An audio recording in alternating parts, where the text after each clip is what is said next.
have had. Hello, everybody, and welcome back to the DomainCast. It's been a bit of a break.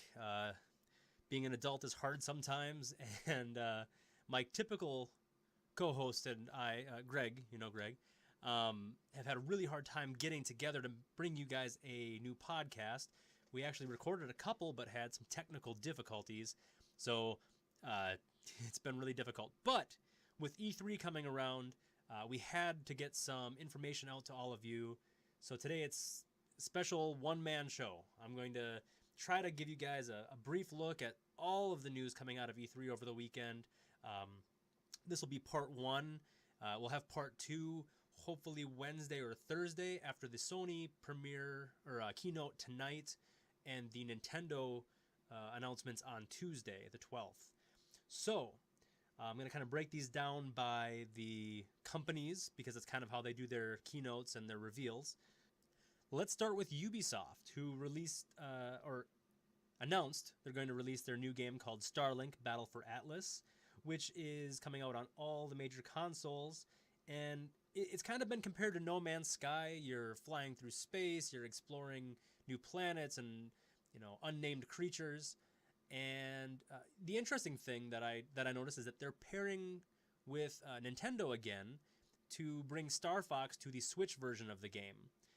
So just on the Switch, but otherwise it's pretty cool. It's kind of a Skylanders style game in that you have like a physical component that you connect to the controllers, and it affects what happens in the game. I'm not going to go into all the pricing right now, but feel free to check out all the Starship and Weapon and Pilots packs if you're curious. This game is probably targeted for younger audiences just based off of kind of the style of gameplay and the age group they showed playing the game in the trailer. But from what I can see adults being interested in it too.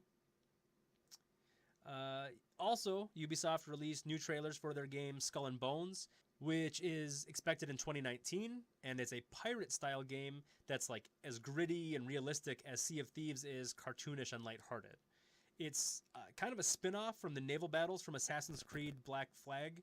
So if you want to kind of see some really crazy pirate-style cinematic trailers, go check out their trailer that they released during E3. Speaking of Assassin's Creed, Ubisoft also announced Assassin's Creed Odyssey, which is set during the war between Athens and Sparta, and it's got more RPG style features than past games, and they kind of brought in some Mass Effect style dialogue choices and the ability to romance NPC characters or NPCs. You know what I mean. And who would I be if I didn't mention the Beyond Good and Evil 2 information? Basically, it's going to be a prequel to the first Beyond Good and Evil. And after years of rumors, it seems like it might finally be on track for a release someday. I am basing that on the robust cinematic trailer, not because they gave us any real solid info about when to expect it. Bethesda. Woo! Bethesda. They have had quite the weekend.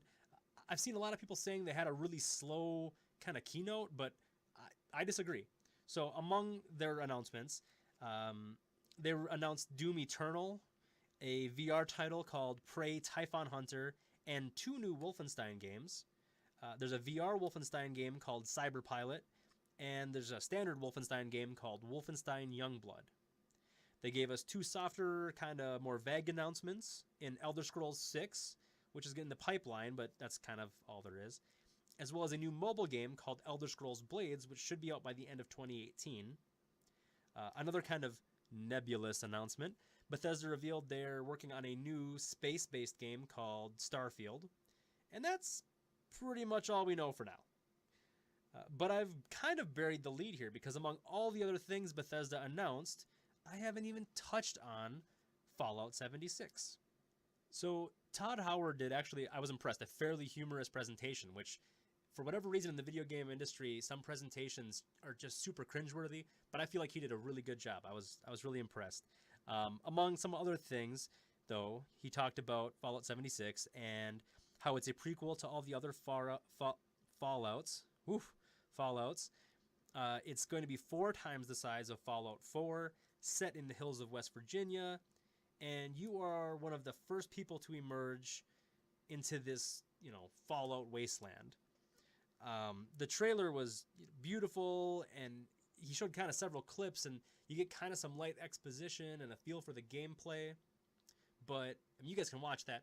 His whole keynote was talking about how it's going to be all the time online, which made me kind of recoil, because I really kind of miss games being, you just turn them on. If the internet's down, it doesn't matter. So there's kind of some cons to that, but he did stress that there is single player. You don't need to join teams. You don't need to join a crew or a group. You can still play single player, because he understands that that's why people love Bethesda games. Hats off for them for picking up on that. There's too many, I think, developers who don't quite get that. But all the new technology in the game, he says, is going to allow a lot more detail in the environment. You're going to be exploring 6 distinct regions in the game, each with their own unique kind of benefits and challenges. He showed a lot of clips, so there's a lot to go off of, actually. It's one of the more robust announcements. I know for a fact that there are giant sloths you have to battle.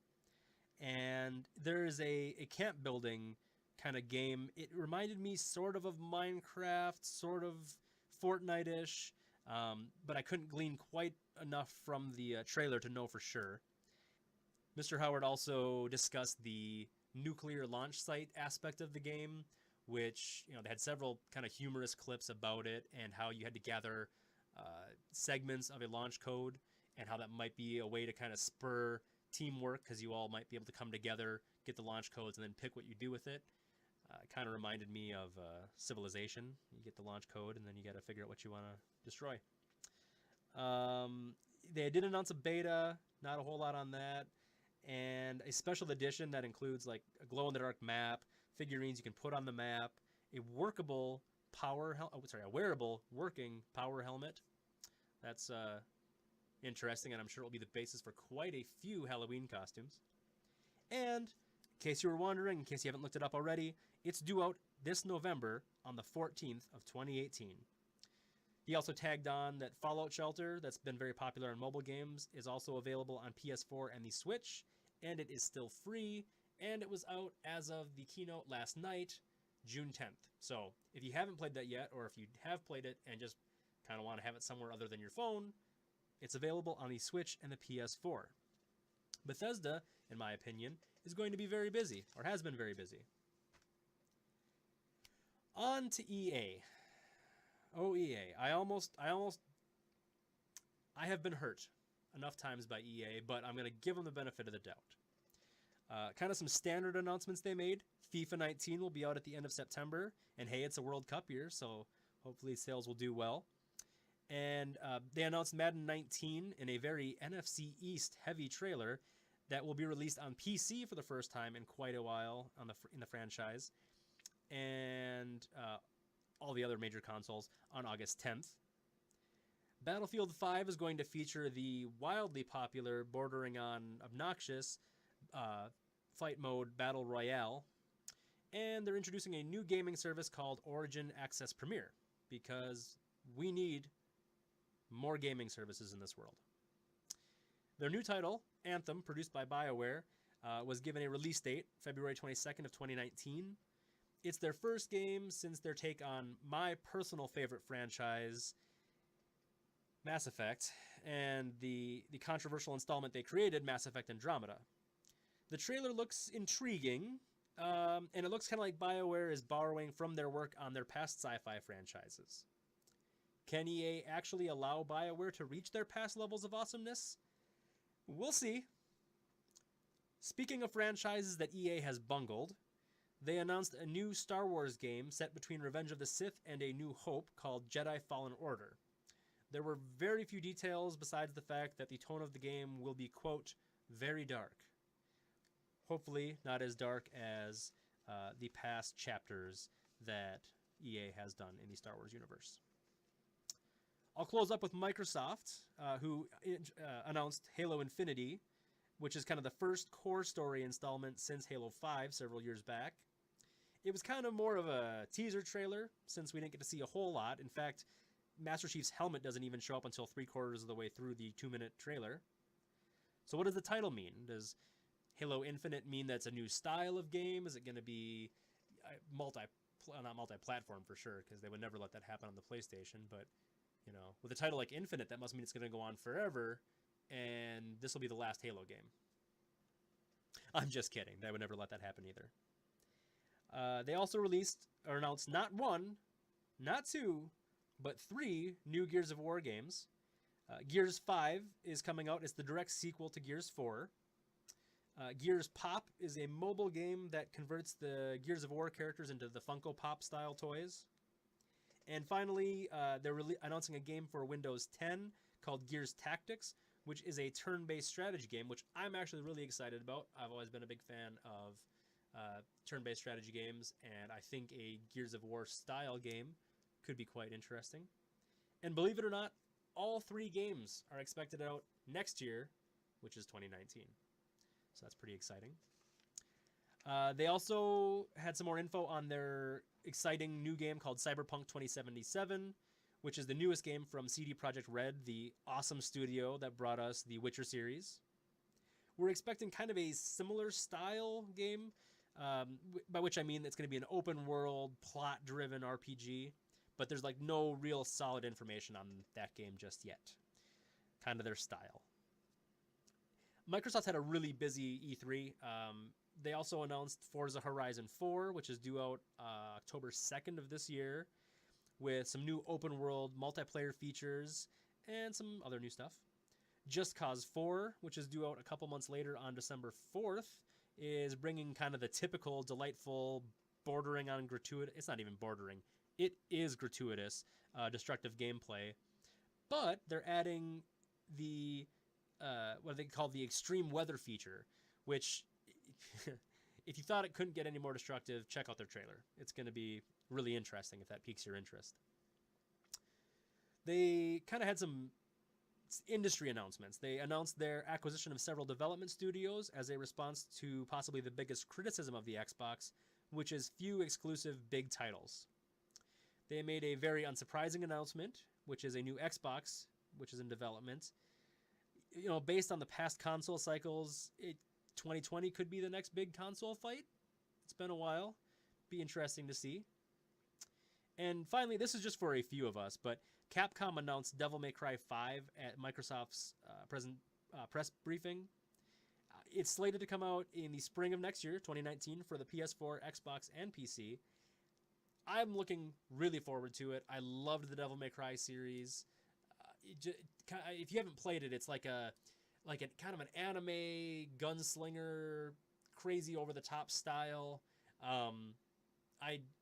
Someone in the comments should probably describe it for anybody who's curious. I loved those games. I'm really excited they're coming out with a new one. Looking forward to playing a new chapter.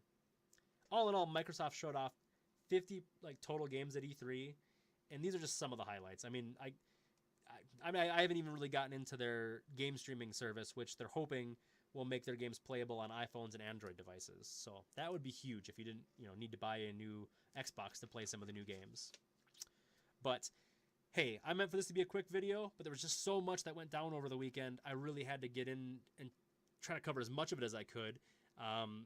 Check back either Wednesday or Thursday for part 2 of this, when we break down Sony's announcements and Nintendo's announcements and any cleanup that I might have missed. Speaking of which, if you guys have, announcements that you think I totally glossed over that people should know about, or subtle little announcements, or announcements from smaller developers, anything you guys want covered, or to let other people know about, hit it up in the comments. Let me know. I'd love to cover more. I'm touching on the biggest stuff just because I've only got a short amount of time to do this. What announcements are you the most excited about? Which ones are you leery of? Like EA getting another crack with BioWare or another Star Wars game, for instance. Things that you're leery about. Okay, I'll stop talking so you guys can start commenting. I'm looking forward to reading them. As always,